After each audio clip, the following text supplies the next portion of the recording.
Hello everyone, welcome to ज्ञान IQ. आप सभी का बहुत बहुत स्वागत है ज्ञान आईक्यू में। और आज एक और बहुत ही नया सा टॉपिक लेकर मैं आपके 10 क्वेश्चंस लेकर आई हूँ। और ये टॉपिक जो है ये है mental health and well being of students, teachers and other staff. Okay, so देखो अब ये टॉपिक क्यों इतना हाईलाइट हुआ। सबसे पहली बात तो एनईपी 2020 ने इसको हाईलाइट किया है ज्यादा, क्योंकि क्या हुआ कि जब एनईपी 2020 आई थी उसके बाद जस्ट आफ्टर जो है कोविड-19 आपको देखने को मिला, तो उसके थ्रू जो स्ट्रेस वगैरह था वो लोगों का बढ़ गया। इसमें स्कूल के बच्चों का भी लेवल, साथ में टीचर्स का भी, साथ में पेरेंट्स का भी, सबकी जो मेंटल हेल्थ थी उसको लेकर बहुत ज्यादा कंसर्न दिखाई गई। और एनईपी ने इस चीज को हाईलाइट किया कि मेंटल हेल्थ जो है वो कितनी ज्यादा इंपॉर्टेंट है। यही कारण है कि केवीएस में जो है इसको सिलेबस के अंदर इंक्लूड किया गया है। ओके, सो मेंटल हेल्थ और वेलबींग को लेकर कुछ नए क्वेश्चंस जो एनईपी से भी रिलेटेड है, और साथ ही साथ कुछ नई टर्मिनोलॉजीज को हम समझेंगे इसमें। और अगेन मैं वही कहूंगी कि थ्योरी पार्ट कराना भी बहुत मुश्किल है। मेरे पास जो पीडीएफ है मैं आपको शेयर कर दूंगी इस पर, ठीक है, जो भी मटेरियल मेरे को मिलेगा। और एनईपी जो है 2020 में इसका एक सब टॉपिक है ये मेंटल हेल्थ, तो इसको आपको जरूर पढ़ना है। मेंटल हेल्थ एंड वेलबींग, तो ये टॉपिक है, इस पे 10 क्वेश्चंस है जो मुझे इंपॉर्टेंट लगे, तो वो मैं आपके लिए लेकर आई हूँ। अगेन आप रेगुलर रहिए क्लासेस में, और साथ ही साथ जो है इन क्वेश्चंस को साथ के साथ अटेंड करने की कोशिश करें। ओके, चलिए स्टार्ट करते हैं। सो फर्स्ट क्वेश्चन है, ओके हाँ, आज मैंने हिंदी मीडियम वाले बच्चों के लिए हिंदी में लिखा है, बट ये जस्ट मैंने गूगल ट्रांसलेट से किया है, तो थोड़ा बहुत अगर इसमें प्रॉब्लम है या हिंदी समझ में ना आए तो आप इंग्लिश को ही करेक्ट माने, जो अगेन हर क्वेश्चन पेपर में होता है, क्योंकि इतना टाइम नहीं था कि मैं इसको भी चेक करूँ उसको भी देखूँ, वो बहुत थोड़ा सा इम्पॉसिबल सा काम था मेरे लिए। तो चलिए देखते हैं। Which programme was launch to provide psycho social support to students, teacher and families for mental health and emotional wellbeing during कोविड-19। अगेन मैंने कहा कि कोविड-19 के दौरान जो है प्रोग्राम लॉन्च किया गया था। किसने लॉन्च किया था ये भी नहीं बताऊंगी, क्योंकि अगला क्वेश्चन भी उसी पर है, ठीक है। तो ये basically wellbeing of mental health and emotional wellbeing of all the stake holders of school, जैसे कि स्टूडेंट्स हो गए, टीचर्स हो गए, पेरेंट्स हो गए, उनकी फैमिलीज होगी। इसके दौरान जो उनकी मेंटल हेल्थ को कैसे अच्छा बनाए रखें, इसके लिए एक प्रोग्राम इनिशिएटिव स्टार्ट किया गया था, तो वो आपको बताना है कौन सा था। फर्स्ट है आत्मसंज्ञान, सेकंड है मनोदर्पण, तीसरा है आत्मविश्वास, और लास्ट है चेतना। ये एक्चुअली ये ऐसे ही लिखे जाते हैं इंग्लिश में भी, ठीक है। तो आत्मसंज्ञान, मनोदर्पण, आत्मविश्वास या चेतना, इनमें से कौन सा प्रोग्राम था जो स्टार्ट किया गया था, वो आपको बताना है। सो आई गेस जो बच्चे थोड़ा बहुत देख रहे होंगे, वैसे आप लोग लाइव चैट में बिल्कुल भी रिस्पॉन्स नहीं देते हैं, है ना, तो कोई बात नहीं, चलो बाद में देख लेना। लेकिन इसका जो करेक्ट ऑप्शन होगा वो होगा ऑप्शन नंबर बी, यानी कि मनोदर्पण प्रोग्राम जो है वो स्टार्ट किया गया था। किसने स्टार्ट किया गया था, कैसे स्टार्ट हुआ था, ये आपको मैं अगले क्वेश्चन के थ्रू बताऊंगी। सो नेक्स्ट क्वेश्चन है आपका इसी से रिलेटेड।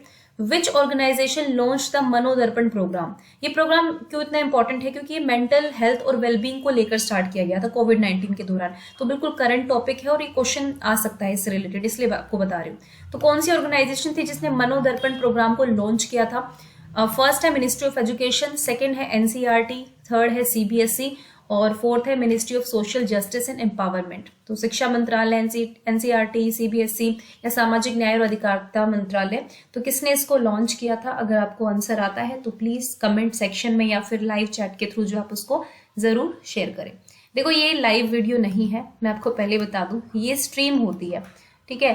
तो बेसिकली सॉरी, ये प्रीमियर होती है, तो ये इसकी रिकॉर्डिंग पहले से कर दी जाती है, बट ये आपको ऐसा लगता है जैसे लाइव चल रही है। मतलब आप जब फर्स्ट टाइम इसको देखेंगे, मतलब जिस टाइम पे मैंने स्केड्यूल की हुई है उस टाइम पे अगर देखते हैं तो ये बिल्कुल साथ साथ चलेगी, आप इसको आगे नहीं बढ़ा पाएंगे, otherwise it's not a live video. तो भाई इसका करेक्ट ऑप्शन होगा ministry of education. Ministry of education ने इस प्रोग्राम को स्टार्ट किया था, मनोदर्पण प्रोग्राम को। तो अब मिनिस्ट्री ऑफ एजुकेशन ने इसको स्टार्ट किया था, तो वैसे तो ये हालांकि सब पर लागू होता है, स्टेट गवर्नमेंट जो सब पर, है ना, लेकिन और इसके साथ मिनिस्ट्री ऑफ एजुकेशन ने इसको इनिशिएट किया था, लॉन्च किया था, लेकिन एनसीईआरटी इसके साथ काम कर रही है। ओके, सो एनसीईआरटी की एक मनोदर्पण सेल है जो इसको लेकर काम करती है, याद रखना। और मिनिस्ट्री ऑफ एजुकेशन है तो केवीएस, क्योंकि आपको पता है सेंट्रल गवर्नमेंट के अंडर है, तो मिनिस्ट्री ऑफ एजुकेशन भी अपने आप में सेंट्रल गवर्नमेंट है, तो ये प्रोग्राम उनके द्वारा जो लॉन्च किया गया वो पूछने के चांसेस हैं। ओके, इसके बारे में वो गूगल कर लेना प्रोग्राम के बारे में। अंडर विच मिशन और कैंपेन मनोदर्पण वॉज लॉन्च। अब एक प्रोग्राम के अंतर्गत इसको लॉन्च किया गया था, मतलब एक प्रोग्राम जो पहले से चल रहा है उसके साथ मिलाकर इसको लॉन्च किया गया है, वो प्रोग्राम कौन सा था ये आपको बताना है। किसके अंतर्गत बेसिकली इसको शुरू किया गया था। तो पहला है आत्मनिर्भर भारत अभियान, दूसरा है साक्षर भारत अभियान, तीसरा है सर्व शिक्षा अभियान, इसमें एजुकेशन फॉर ऑल कह सकते हैं आप इसको, ये कैंपेन, या फिर समग्र शिक्षा अभियान। इनमें से किसी एक अभियान के अंडर जो है मनोदर्पण को as mental health and wellbeing के लिए एक प्रोग्राम जिसको स्टार्ट किया गया, किसी एक अभियान या कैंपेन के अंदर इसको स्टार्ट किया गया था। तो आपको बस यही बताना है कि किस प्रोग्राम के अंतर्गत जो है उसको स्टार्ट किया गया है। सो मैं कुछ सेकंड्स का वेट करती हूँ कि मे भी कुछ एक दो बच्चे देख रहे हो तो जरूर साथ साथ अप्लाई करें। तो देखिए इसका जो करेक्ट ऑप्शन होगा वो होगा आत्मनिर्भर भारत अभियान। इसके अंतर्गत जो है मनोदर्पण को जो है वो लॉन्च किया गया था। ओके, क्लियर है, याद रखना, इनसे कंफ्यूज मत होना, इसका करेक्ट ऑप्शन आत्मनिर्भर भारत अभियान ही होगा। उसके बाद नेक्स्ट है in which approach of counselling the counsellor plays a major, ये गाइडेंस एंड काउंसलिंग से मैंने क्वेश्चन ले लिया, ये जस्ट मुझे इंपॉर्टेंट लगा। तो गाइडेंस एंड काउंसलिंग के भी कुछ क्वेश्चंस इंपॉर्टेंट होते हैं, थोड़ा पढ़ लेना कितने टाइप की काउंसलिंग होती है, ज्यादा उसमें कुछ है नहीं क्योंकि बहुत ही एप्लीकेटिव बेस्ड क्वेश्चंस है जो बहुत आसानी से आप क्लियर कर लेंगे। इन विच अप्रोच ऑफ काउंसलिंग, यानी कि काउंसलिंग की कौन सी अप्रोच के अंदर जो काउंसलर है वो एक मेजर रोल, मतलब काउंसलर का मेजर रोल होता है जो काउंसलिंग कर रहा होता है, and does all that is possible to get counselee to make, counselee उसको बोलते हैं जिसकी काउंसलिंग हो रही है। मान लीजिए मैं किसी की काउंसलिंग कर रही हूँ तो वो स्टूडेंट मेरे लिए काउंसली होगा और मैं उसकी काउंसलर हो जाऊंगी। To get the counsellor to make decisions in keeping with diagnosis of problem, ठीक है। तो यहाँ पे मेजर रोल काउंसलर का होता है और वो सब कुछ करता है काउंसलिंग के लिए, कोई डिसीजन करने के लिए उसकी प्रॉब्लम को देखते हुए। तो फर्स्ट है डायरेक्टिव काउंसलिंग, सेकंड है नॉन डायरेक्टिव काउंसलिंग, थर्ड है एक्लेक्टिक और फोर्थ है फॉर्मल काउंसलिंग। तो आपको बताना है कौन सा इसका करेक्ट ऑप्शन होगा। देखो मैं पहले बता दूं, मेजरली 3 अप्रोचेस होती है काउंसलिंग की, 3 अप्रोच होती है, डायरेक्टिव, नॉन डायरेक्टिव और एक्लेक्टिक। तो ये 3 अप्रोच होती है काउंसलिंग की। तो आपको बेसिकली इन तीनों में से बताना है। तो 4 तो मैंने ही आपका हटा दिया, फॉर्मल काउंसलिंग कोई अप्रोच नहीं होती है, बेसिकली 3 अप्रोचेस होती है काउंसलिंग की। अब इनमें से कौन सा करेक्ट ऑप्शन है, तो ऑप्शन नंबर ए, इसको बोलते हैं डायरेक्टिव, जहां पे बेसिकली काउंसलर का मेजर रोल होता है, और जहां पे काउंसलिंग का ज्यादा मेजर रोल होगा वहां पे नॉन डायरेक्टिव हो जाती है, ठीक है। एक्लेक्टिव के बारे में खुद पढ़ लेना, पूरा काम आपको खुद भी करना चाहिए। ओके, तो डायरेक्टिव काउंसलिंग जो है यानी कि निर्देशक परामर्श जो है, यहाँ पर बिल्कुल करेक्ट आंसर होगा। ये 3 टाइप की काउंसलिंग होती है, याद रख लेना। चलिए चलते हैं नेक्स्ट क्वेश्चन पर। What is the full form of WSA, ये भी मेंटल हेल्थ के से ही रिलेटेड है। तो आपको बताना है WSA की फुल फॉर्म क्या होती है। Whole school approach, whole standard approach, whole safety approach, whole student approach. तो सोचिए क्या है। देखो KVS इतना आसान पेपर तो नहीं देगा, है ना, इसलिए मैंने भी क्वेश्चंस का लेवल जो है थोड़ा डिफिकल्ट रखा है आपके लिए।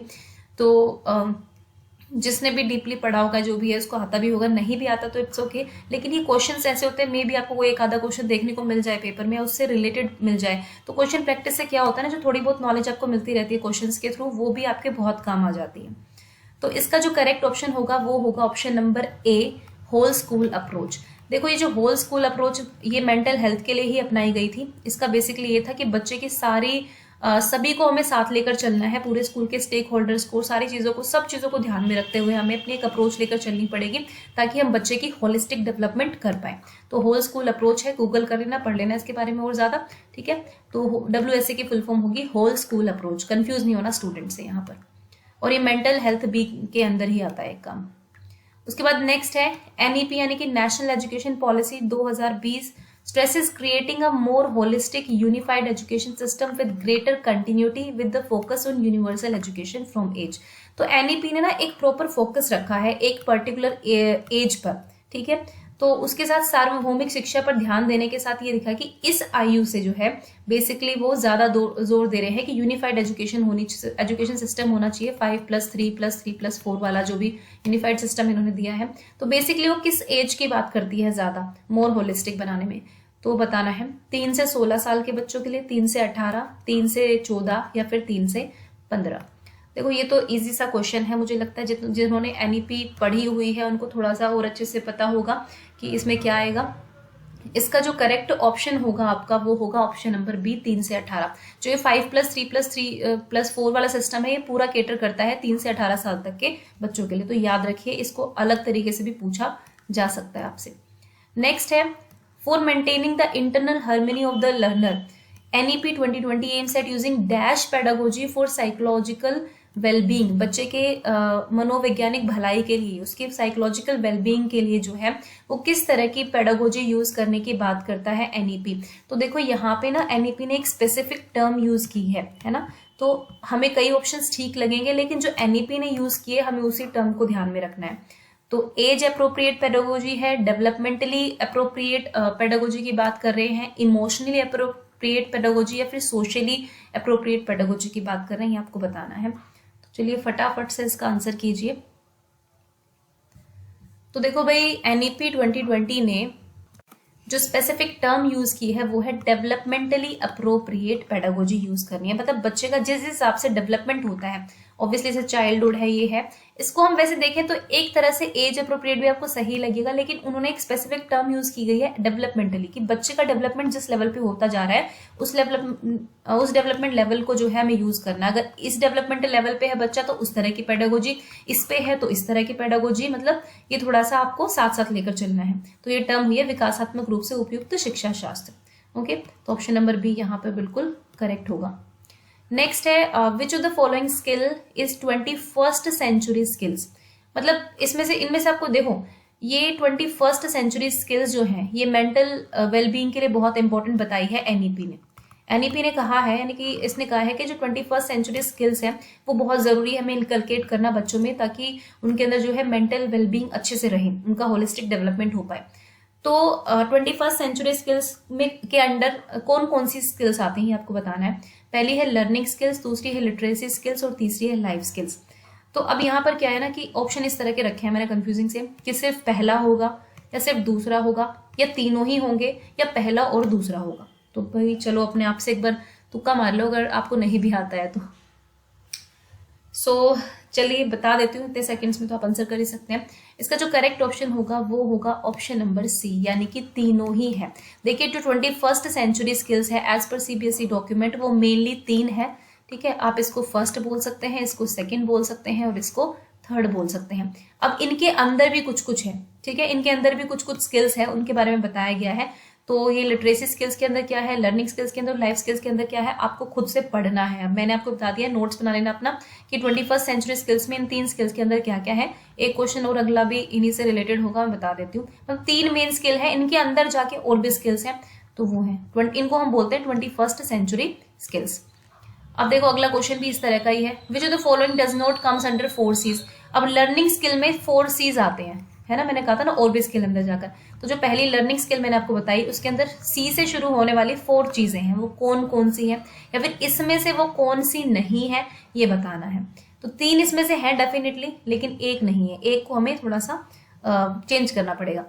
तो पहली है क्रिटिकल थिंकिंग यानी कि आलोचनात्मक चिंतन, कम्युनिकेशन संचार, क्रिएटिविटी एंड इनोवेशन, और लास्ट है कॉम्पिटेंसी। तो आपको सोचकर बताना है कि इनमें से जो है कौन सी इसके अंदर इंक्लूड नहीं है 4 C's के अंदर। अभी मैं 21st सेंचुरी के अकॉर्डिंग जो लर्निंग स्किल्स हैं उसमें जो 4 C's हैं उसके बारे में बात कर रही हूँ। अब ऐसे तो 4 C's 4L ऐसे बहुत सारे चलते हैं, बट ये स्पेसिफिक है, आपको याद रखना है। तो देखिए इसमें जो क्रिटिकल थिंकिंग है वो भी शामिल है, कम्युनिकेशन भी शामिल है, क्रिएटिविटी एंड इनोवेशन भी शामिल है, कॉम्पिटेंसी इसमें शामिल नहीं है, इसकी जगह पे है कोलैबोरेशन, ठीक है। तो याद रखना critical thinking, communication, creativity and innovation ये साथ में है, और एक लास्ट इसमें है कोलैबोरेशन नॉट कॉम्पिटेंसी। तो इसका करेक्ट ऑप्शन होगा option number D. And the last question is what does ECMH stand for, ये किसके लिए है, ये मतलब इसकी फुल फॉर्म क्या होती है आपको बतानी है। तो पहला है early communication for mental health, तो early childhood mental health, early communication for mental health, early I think educational communication for mental health, sorry, ठीक है। और चौथा है educational collaboration for mental health.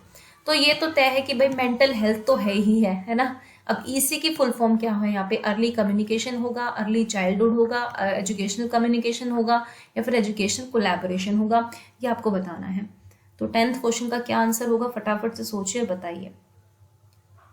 देखिए अब इसका क्लियर कट आंसर तो क्या बताऊंगी, आपको पता है ECCE की फुल फॉर्म क्या होता है, early childhood care and education. तो ये जो EC है ये अर्ली चाइल्डहुड ही है, ओके।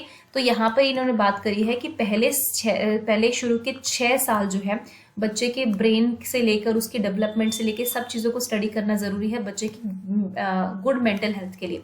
तो इसको हम बोलेंगे अर्ली चाइल्डहुड मेंटल हेल्थ। ये भी एक स्कीम है अंडर NEP आप कह सकते हैं। ओके, तो अर्ली चाइल्डहुड मेंटल हेल्थ जो है उसको बहुत वो दिया गया है, ये ECMH जो है इसी के लिए स्टैंड करता है। सो भाई ये मेंटल हेल्थ को लेकर ये आपके 10 क्वेश्चन थे, इनमें आपका स्कोर क्या रहा जरूर बताएं। अगर आपने ऑनेस्टली दिया है तो, ऑनेस्टली नहीं भी दिया है तो भी एक बार अपने आप को जज जरूर कर लें कि आप कहाँ पर आप टिक रहे हैं। कि सारे क्वेश्चन बहुत नए थे, बहुत अच्छे थे, मुझे लगता है कि खुद फ्रेम किए हैं मैंने। आई थिंक 6 क्वेश्चन तो मैंने खुद ही फ्रेम किए और 3-4 थोड़ा लिए हैं इधर उधर से, है ना। थोड़ी मेहनत मेरी है लेकिन ज़्यादा मेहनत आपकी ज़रूरी है। तो दैट्स ऑल। तो अगले टॉपिक के साथ फिर मिलेंगे, इंपॉर्टेंट टॉपिक के साथ, 10 क्वेश्चंस के साथ। थैंक यू फॉर वॉचिंग ज्ञान IQ।